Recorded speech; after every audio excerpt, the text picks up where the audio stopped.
Yeah, this is the trailer for my game on the plot, which is a game of laser shooting butterflies. It's a video game.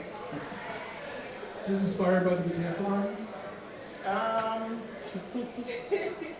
You know, people ask me what it's inspired by, and I honestly have no idea. It's a really weird, hard question for me, actually. Did it start with butterflies, or like the? It started with definitely butterflies. It was Oh, butterflies that was from the start. Butterflies from the beginning. Butterflies. It started with the butterflies. Okay, we can start now. Hey everybody, welcome to our panel on games education, and welcome to the second annual ArtCade Con. It's much bigger this year. We have a lot more games. We have 4 times as many panels, and this panel looks pretty well attended. So thank you for coming.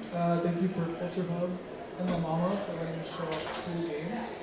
Thank you guys for coming, because there's a lot of other cool stuff happening in the city right now for indie games. And thank you for choosing ArtCade.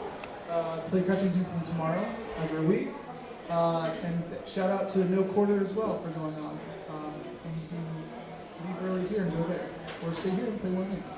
So this is a panel on games education. When we were programming the panels this year, we were trying to figure out what we'd like people to talk about, and like kind of any imminent issues or kind of aspects of gaming culture that are happening right now. And especially in this past year, I feel like Playcrafting has really kind of spread their image around New York, as well as the Game Center seemingly doubling down with open lectures. Unity is also doing a lot of public tutorials, and they hosted their first Dev Day here. So it seems like education is kind of on people's minds right now for teaching people how to make games, especially because a lot of game making tools are now free, that people need to learn how to do this. So we want to host a panel that has people that I knew that were working in games education, and they're sitting next to me. I'll let them introduce themselves. Hello. My name is Adina Shanholtz, and I am a games evangelist for Microsoft. That is a weird title for I'm a developer who speaks to other developers. And that is my full-time job. So, like this is my job. As part of that, I also teach a lot of classes. Like, I do a lot with Unity, and I do a lot with Microsoft technology in games. So, do workshops, teaching classes with people of all ages, young and old. It's a part of my job. So many microphones. Hi, my name is Bazelais. I'm an indie game dev based here in New York, as well as a teacher. And for Code Liberation Foundation, I do a lot of free courses and kind of like mentor other game devs into like how to like really like make your way in New York City and the game dev community, kind of keeping up. Hi, my name is Brian Chung. I'm a game designer, artist, and educator. I co-direct The Sheep's Meow, which is a game development studio that doubles as a community organization for game developers. And I'm also a visiting professor of creative arts and technology at Bloomfield College, where I teach game design full-time. Hi, I'm Schell. I'm a game designer and educator as well. I work as a trainer for Unity Technologies, the people who make the Unity game engine. I produce a lot of tutorial content for them for YouTube and for Twitch, and also teach workshops and stuff. And then I also teach a game studio course at the New York Film Academy, working directly with students. Cool. Thank you guys for coming. Thank you for being here on Friday night from Halloween. Yeah. It's Halloween-ish. Yeah, Halloween-ish, all through October. We have Night in the Woods here as well. That's a Halloween game. That's like the most fall game you Yeah, so it's very thematic. I guess the first thing I want to ask you guys is that you, and women, that you all kind of come from like different places of education where you're not all institutional. Some of you are kind of like a freelance educator. And I was wondering, when people kind of come to you, how are they coming to you to learn? Are they coming as people that have never known games before? Or what's kind of the motivation for people that you see that want to know games? what are they kind of bringing to the table to you? And yeah, is it any recognition? Oh, I guess I'll go first since I'm holding the microphone. I think one of the interesting challenges of teaching people to make games is it's like teaching people to do anything creative. People refine their taste as consumers of games and players of games. So they spend a lot of time playing games. They have very strong opinions about the types of games they like and what they would like them to be like. But very frequently, unless you're kind of a virtuoso savant, when you start making something, you're terrible at it.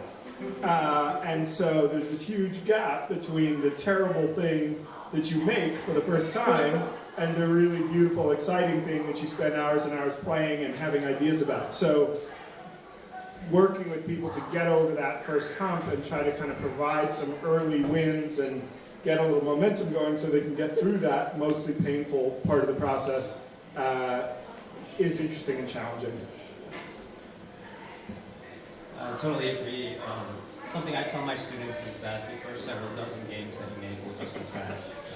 So to get them out of the way as quickly as possible. Sometimes, so I get students that are freshmen, college freshmen, they're like 18 years old, and most of what they know about making games is simply playing them. So the first thing we do is just get them to make games as soon as they can and as fast as they can. And I guess, so those are the kind of students that are going to make.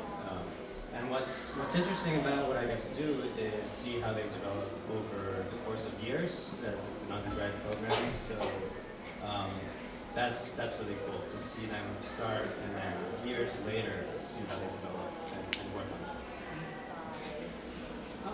So the kind of students that we get are probably mostly non-traditional. As like CultureHub, we really we're a group of women that can like catalyze the making of games by more women, so thereby we teach. So we'll get everybody in every age range, but we've also like collaborated with other groups like Black Girls Code and Girls Who Code to kind of like show people that this is a path. So the people that we get coming in are mostly either really curious, or they've touched code before and they kind of been interested in games, but they haven't been able to, kind of figure out what it is, and like they come in and they're just like, okay, so let's learn Unity, or let's learn HTML5 games, or even like 3D modeling. And then you get like people who just like their friends told them this was cool and they had a lot of fun making it. As well as like, people who play games, like they're just like, oh, it would be really cool to make this. And one thing I always tell my students is that every game starts with like, it's not all glamorous, it's just squares and circles. You get the squares and circles to do what you want, and then it might get a little bit prettier, but it might. No, if you don't have like an artist, don't count on it. Like, make your shaders pretty. That's about it. That's all I can tell you.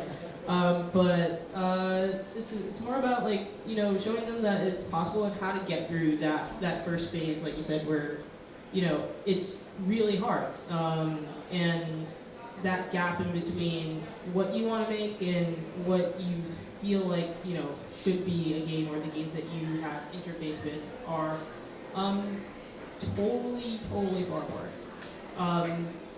And I think what you really want to do is just show people that there's a path to that. Because most of the time you either get stuck on one tutorial, you get frustrated, and you're just like, well, you never finish it. The first step is finishing a first game. I very rarely teach courses. I teach a lot of one-off classes frequently. That said, I can draw a crowd of all types of people. The only time I've taught courses themselves are when I've partnered with schools, and I only have 2 examples of that, which was a 1-week course starting from scratch. I've never touched game dev, and then here you go, finished game. And the second was when I worked with one of the underprivileged schools in the New York public school system with a bunch of very ADD second graders, which is very difficult.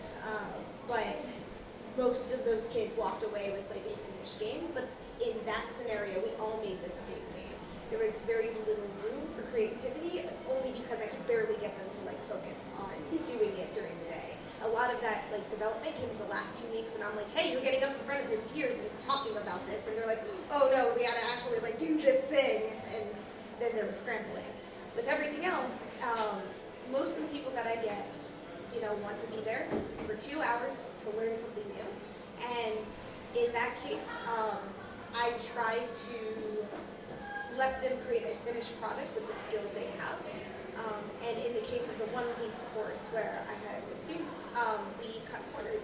So if students wanted to focus more on art, they could, and if students wanted to focus more on dev, they could just Google their art, which is, game dev is made up of a lot of different components. So like some people are, musicians, some people are artists, some people are developers, and you just gotta, there's, a full-time role for everyone. So I guess, yeah, to that point then, it sounds like a lot of people here teach mostly like programming for games. Where do other non-programmatic aspects fit into games education? Like I know game art is a thing, game music, somewhat of a thing, makes a big deal. But there's certain aspects of game development that seem kind of much more geared towards certain kind of formats. I wonder if you guys have any experience in like teaching someone how to optimize a model, and is that part of the traditional trajectory of like learning how to make a video game?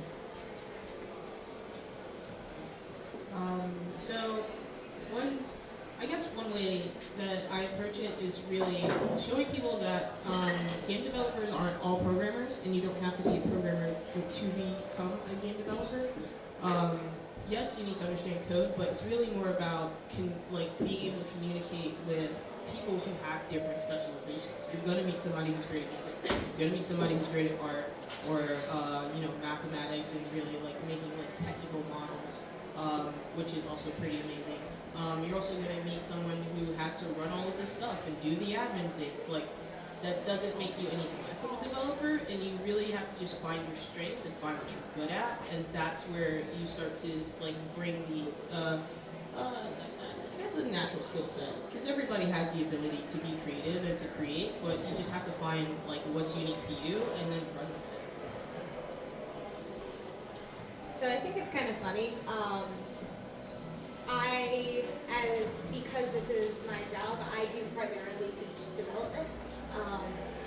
And I think it's interesting more to use game design and game development to teach programming rather than the other way around, though I do stuff that involves one of my other talks is how to publish your game, which is specifically on design, and I guess occasionally optimization with regard to that. But my core focus is on development, and yes, not everyone is a developer, but everyone can learn. And a lot of ways that people get into development as a whole is through games. Like myself, I got into it because of Pokemon. And if you want to hear that story, come and ask me. But you get a lot of students who are yeah, sure, I like games, and I guess I'll learn programming, and I guess this is a good way to mash it all together. And there are a lot of more components that go into it than just that, but it's a great first step into both worlds. The way that I've helped shape the curriculum at Bloomfield College is towards well-roundedness. So it's not very technology focused. Of course, we teach programming there, but we think of games, of making games definitely as more of an artistic practice. So it's structured a lot based on art school. The classes are studio classes, and one way or the other, you're hacking it together, you're making things, whether your strength is programming or not. You all, as students, should be able to prototype your work and get it in front of other people and see the response, measure the response, and give each other critique and feedback. And it's very much process-based because the technology will change, in the long term. So we really focus on those core principles which don't change. Yeah, I agree. I think that the emphasis on well-roundedness is really a useful one, and that I think that as people have referred to, game development it's a sort of a complex discipline requiring input from a lot of sort of sub-disciplines: art, sound, programming, narrative, sort of production, and so I think that especially, as you get up into the larger sort of team sizes, people get into narrower and narrower focuses, and you have some guy who's just a technical artist who just works on particle systems for fire, and that's like his job, and he does that 40 hours a week for years, and it's really cool fire effects, and that's awesome, But when you're working on a team with 4 or 5 people, or 2 people, or 3 people trying to make a game, it becomes much more useful for people to be able to pitch in across disciplines, and at the very least, to be able to understand the core concepts of ideally everybody else's discipline, so that you can say, hey, this thing that I'm going to ask you to do with this animation, I know that it's a little weird or slightly impossible, but hey, could you try to figure it out? As opposed to just like, no, it needs to be like this because da da da da, so at least if you can kind of converse in that language, I feel like you can be more effective. Yeah, that brings up a point that I think Brian kind of brought up originally, but this idea of giving feedback to people that are new at game development, because you have something like this, or everybody comes to games because they see a great, or they played a great game, they played whatever game really meant a lot to them when they were 13 or 14. And, when you're teaching somebody video games, especially for the first time, which sounds like a lot of you in the business are doing, how do you provide feedback to people who can see what they want to do and notice that what they're doing is not getting there, and provide that in a way where it's not just delivered as oh, you're not going to be like this? How do you give feedback such that someone can grow towards kind of what their actual idea is? This is a programming thing. In my opinion, you can architect your code just like you can architect your game. So I pretty much put this one-to-one. Obviously, there's different principles in it, and you have to break it down in if we're speaking in vague terms. But all the design aspects I imagine it. I come from a computer science background myself, so whenever I go out to do anything with development, whether it's an app or a game or anything involving programming, you have to sit there and architect it out and get the overall picture and break it down in subsections what that's going to look like. And there's a lot of different components for all of that. And so we talk about how to get to your finished product, and how to make your, MVP product, and work towards it. So since I do a lot of one-off stuff, a lot of that kind of question of how do I get my game to look like this? We only made step 1 where it's all shapes and not actually interesting. But when I sit down with those people, I go, well, what have we talked about today? Let's substitute in some of this for what we did today. Try to flesh out how you can see the light of the end. When we work with people, when we work with students when it comes to critiquing peer work and getting students to critique the work of their peers, it kind of comes down to drilling down to what are the core design values that they're going for. And everybody, no matter what kind of game they make, or if what they're making is not even a game, they're all sort of crafting an aesthetic experience. So that just comes down to putting it in front of people, seeing what the reaction is, measuring that, and then talking about that. And a big part of this is not just receiving feedback and taking notes on that, but also articulating it to others, critiquing other people's work. That sharpens your own design sensibilities, and it helps you figure out what's important and what's not important to you as a designer. So that's a big part of it too.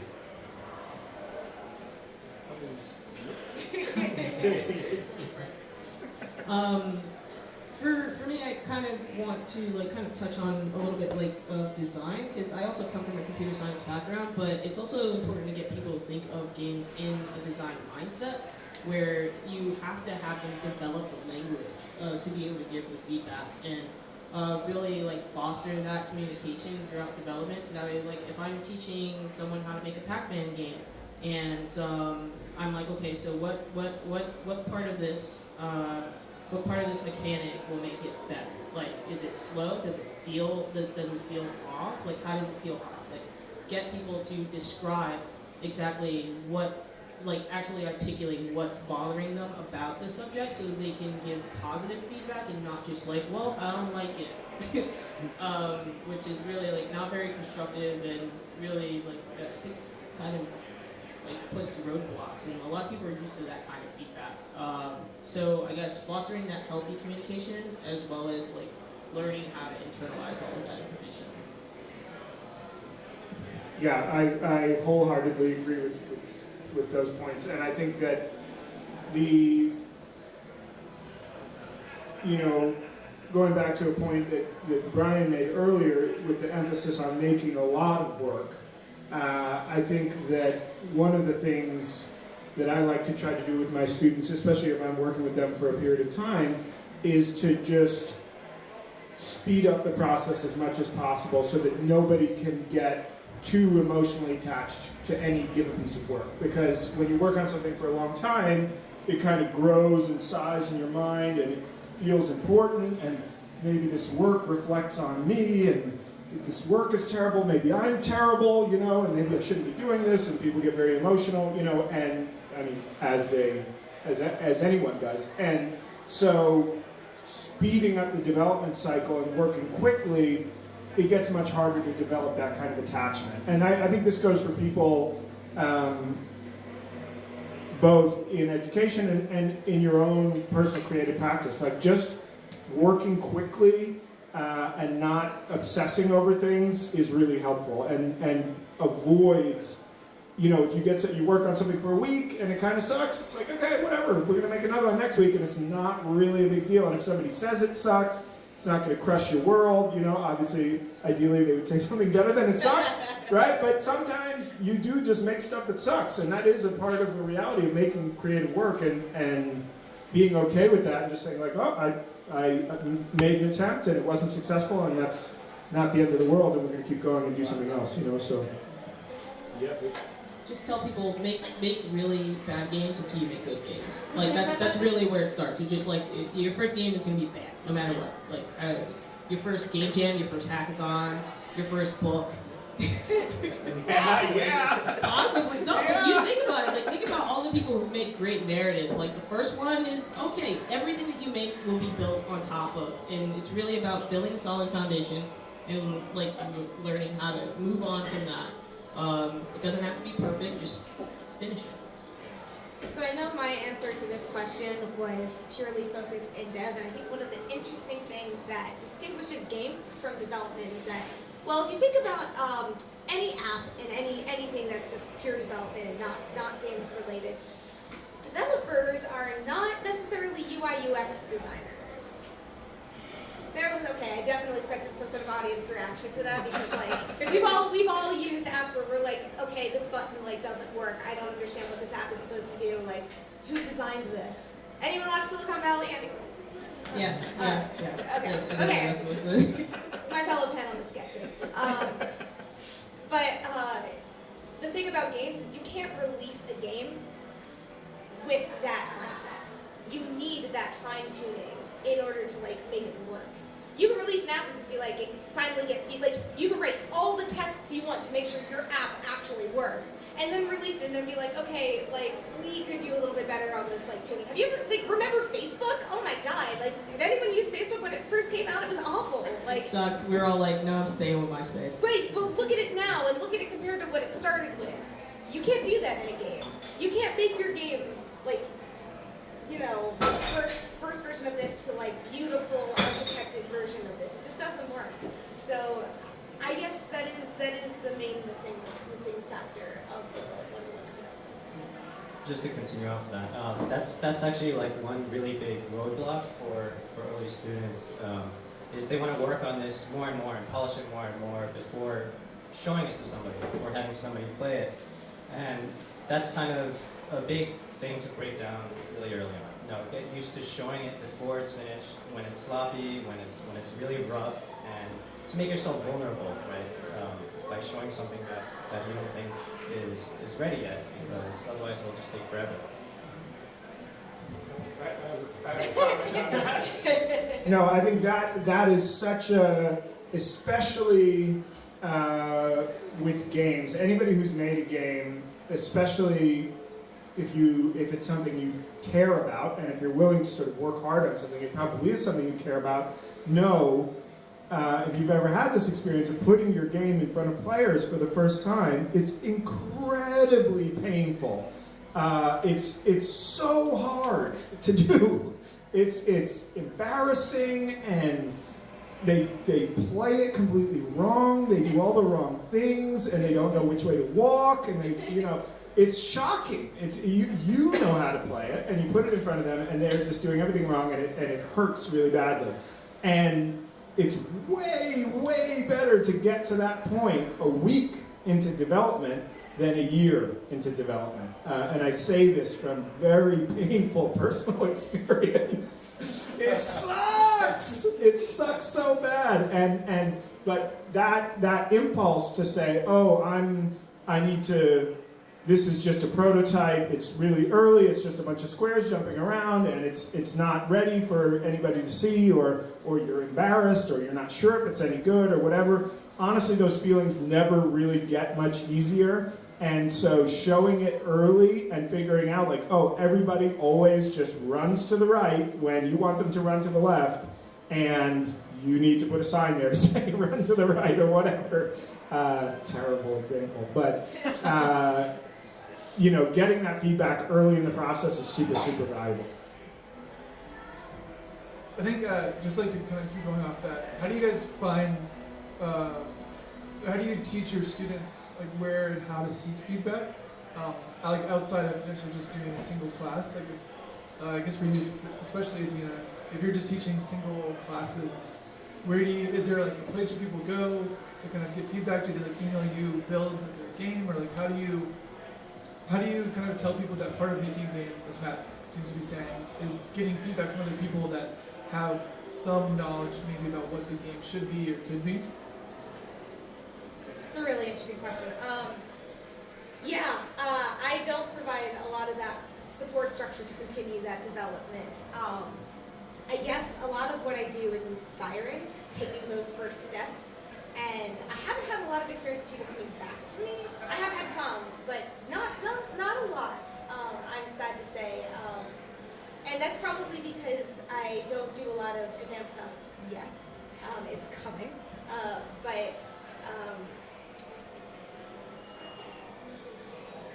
I have to go on speculation here and guess that they would go search elsewhere. And with regards to Playcrafting specifically, because I teach a lot of the one-off classes, Playcrafting offers one-off classes on just about every topic, because they get, for those who don't know what Playcrafting is, it is a meetup group and a community where they have free events, but they also have paid one-off classes, but also 8-week courses, so you can attend and learn how to make games. Like, I don't know anything, gotta learn how to make games from scratch. 8 weeks, you're an expert. Like, it's really cool, the games that I've seen come out of those classes. I teach some of those free one-off classes because it is my job and I will not get paid for doing my job, on top of doing my job, that is. And so when I go and teach those Playcrafting courses, I drive to inspire and to get people going making things. And that is how I approach my job in general, is look at this cool thing. We're going to sit here for 2 hours and either you're going to follow along or I'm just going to inspire you and you're going to go off and you're going to want to click around and explore all by yourself. And that goes for any technology that I'm working with, not just game development. Also, IoT, virtual reality, .NET Core, those who care. I care a lot. But, look at this thing. Wow, look at that. You now are in the Matrix. Like, everyone's like, whoa, mind blown. And then, you know, I see people go off and start to build their brand and to build their games and to build their stuff and see them get inspired. It's kind of like a chain reaction that they go off and teach and they go off and show people stuff. But if I don't provide that extra support, they can come to Playcrafting to get like a, you know, art 101 course because I didn't do anything that touched art because I'm not an artist. And I'm sad that I don't teach more courses, but it seems to be okay for the time. So with Co-Liberation Foundation, I have a unique story kind of sitting up here. Like, I didn't go to university for game dev. I was a computer science student. Later on I changed my major, but there's a whole thing behind that, and it's really just about I figured out that I wasn't learning what I wanted to do. And that's where I found Co-Liberation, and they were offering free courses where I could like learn how to put my knowledge to good use. And fast forward 2 years, now I'm teaching the classes that taught me. And it's more about like giving people the opportunity to just like kind of experiment with things and providing resources afterwards. So like we also teach a lot of one-off courses, but we also foster a community where you can like join like our Facebook group or whatever. If you have a question or you have something that you really want to like touch on, if we don't know the answer, we will point you to somebody who does. And all of our resources are also online for free. So it's more about making sure that there's no barrier to you learning what you possibly want to know. If we don't teach an art course, we're like, hey, well, there's something going on at Playcrafting, or here's a lot of meetups. There's a lot of artists that go to this meetup. If you really have questions, you can go there and ask them. And that kind of support is kind of hard to come by, but at the same time, it's also very valuable. And I found it very valuable, and it's the only reason I'm sitting in this chair. So, pushing students to go outside of their bubble and go get feedback is just sort of, it's critical. So we push them in every possible direction, and we do things like host events on campus. Every Wednesday we have, we just have a formalized time slot for people to bring their work in groups, or to show their work to other students in other class years, or bring people from outside. We also point people to the direction of NYU Game Center's Playtest Thursdays, events like the Playcrafting Expo, which we have a few students presenting their work at, and any kind of convention or expo that we can showcase at. Every NJ Arcade or NYC Arcade that we've hosted, we've encouraged students to show, and they all have. And for board game designers, there's NYC Playtest, which meets up in New York at least once every month. There's just any kind of community that meets up that you can bring your game to. That's what we have to do. Yeah, totally co-sign all of the events that Brian mentioned. Absolutely, 100%. I personally really benefited from some of these communities here in New York. The NYU Playtest Nights have been amazing. The Sheep's Meow events that Brian organizes are amazing. I've got some, and Playcrafting as well, the Playcrafting Expos have been just, I mean, tremendously invaluable personally for me in my own development work in terms of showing my game and getting feedback and stuff. And just to kind of cover the last piece of it is that I would say that all of these institutional resources and organizations and so on are super valuable and necessary, but the bigger thing is all you need is players. You don't need a whole infrastructure. You just need people to play your game, and you can honestly find them wherever you can find them. You know, it could be your brother, your mom, you know, any humans you have access to that you can put your video game in front of are great, because like if it's your mom, she doesn't play video games and she's totally baffled by it, you can actually get some really valuable feedback from that in terms of refining the experience for somebody who's not going to be fluent in the language of games. So I would say, yes, obviously seek out these resources because they're valuable, but also don't feel that this is the only way for you to put your work in front of people or to get feedback, because it's not. You could literally stand there on the street with a pizza, free pizza, play a game.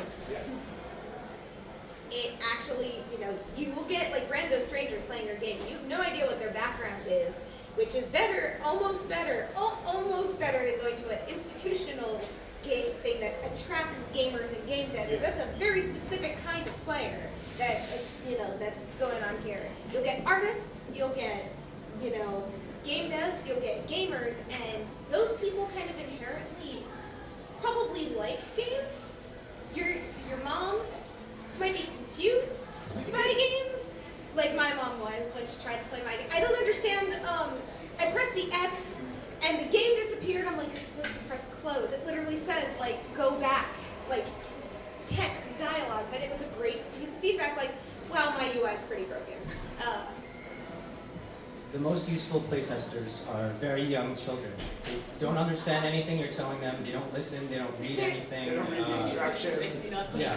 Absolutely. And if you don't have access to children, the next best thing is very drunk people.